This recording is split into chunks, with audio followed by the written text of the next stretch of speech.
चलिए इस वीडियो में हम बात करेंगे कि धातु और अधातु किस तरह से अभिक्रिया करते हैं। तो उदाहरण के लिए यहाँ पर आपके पास में सोडियम धातु और क्लोरीन अधातु ये किस तरह से अभिक्रिया करेंगे, इसके लिए आपको सबसे पहले इनके इलेक्ट्रॉनिक विन्यास के बारे में पता होना चाहिए और अक्रिय गैसों के इलेक्ट्रॉनिक विन्यास क्या होते हैं और ये क्यों स्थायी होते हैं, यह हमें समझना होगा। तो सबसे पहले नियोन की अगर हम बात करें तो नियोन जिसका कि परमाणु क्रमांक 10 होता है के पास 10 इलेक्ट्रॉन होते हैं। सबसे पहले कोश में 2 इलेक्ट्रॉन और दूसरे कोश में 8 इलेक्ट्रॉन।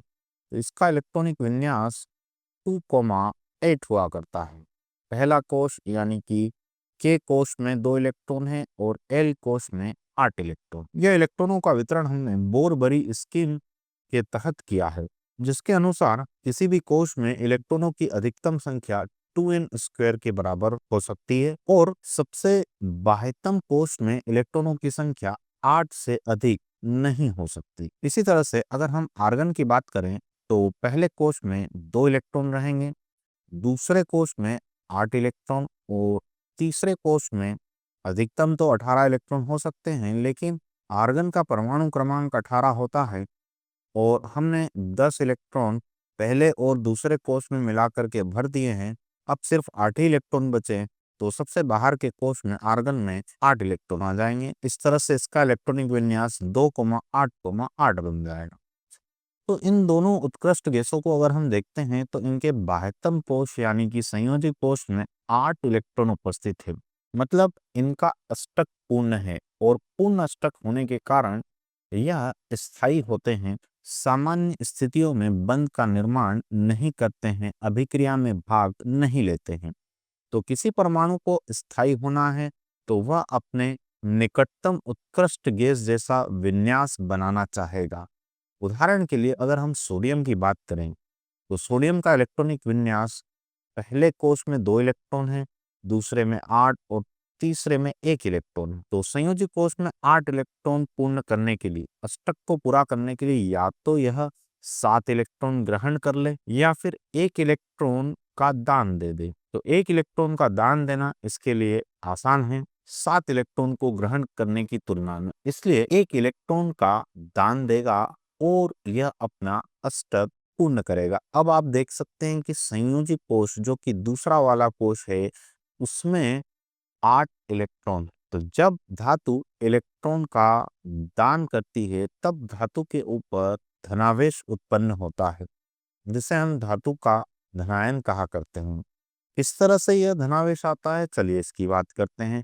तो जब आपके पास में उदासीन परमाणु है, यहाँ सोडियम का परमाणु क्रमांक 11 यानी कि इसके पास में 11 प्रोटॉन और 11 इलेक्ट्रॉन है। 11 प्रोटॉन पर मिलाकर के आवेश प्लस 11 यूनिट का और इलेक्ट्रॉन के ऊपर आवेश माइनस 11 का, तो ये कैंसिल आउट हो जाएगा और शून्य आ जाएगा। कुल आवेश शून्य, यानी कि यहाँ पर सोडियम का जो परमाणु है वो उदासीन है। जब एक इलेक्ट्रॉन कम हो गया तो अब यहाँ पर आपके पास में 10 इलेक्ट्रॉन बचे। प्रोटॉन तो उतने ही हैं, तो प्रोटॉन पर कुल आवेश प्लस 11 और इलेक्ट्रॉन पर माइनस 10, कुल मिलाकर के प्लस 1 का आवेश यहाँ सोडियम के ऊपर आ जाएगा। इसका अर्थ यह हुआ कि सोडियम जो है इलेक्ट्रॉन का दान करने के बाद सोडियम आयन में परिवर्तित हो गया है। तो धातु ने यहाँ पर धनायन का निर्माण किया। तो जब धातु अभिक्रिया करते हैं तो यह धनायन बना करके अभिक्रिया करते हैं। अब चलिए आइए अब हम क्लोरीन का इलेक्ट्रॉनिक विन्यास देखते हैं, जिसका परमाणु क्रमांक 17 है, यानी कि पहले कोश में 2 इलेक्ट्रॉन, दूसरे कोश में 8 और तीसरे कोश में यहाँ पर 7 इलेक्ट्रॉन उपस्थित होंगे। अपना अष्टक पूर्ण करने के लिए इसे 1 इलेक्ट्रॉन की जरूरत है और अभी हमने डिस्कस किया कि सोडियम अपना अष्टक पूरा करने के लिए 1 इलेक्ट्रॉन का दान देता है।